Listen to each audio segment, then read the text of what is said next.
Here's a quick video on how to hang an all-purpose hook from your drywall ceiling. These right here are good for up to 35 pounds. All you need to do this is a set of hooks with your drywall anchors.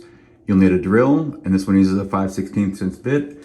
And you'll also need a flat mallet to kind of tap that drywall anchor up into the ceiling. Links for all the items you'll need will be in the description below. First thing you want to do is drill your 5/16 hole in the ceiling.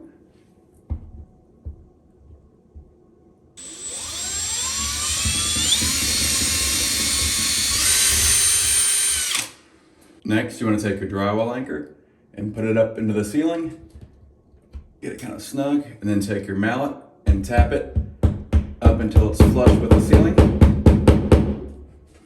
Finally, you want to take your hook here and then hand tighten it up until it's flush against the ceiling.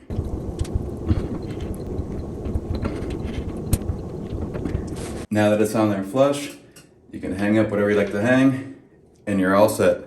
If there's any questions, please leave them in the comments below. If not, leave a thumbs up. Thanks.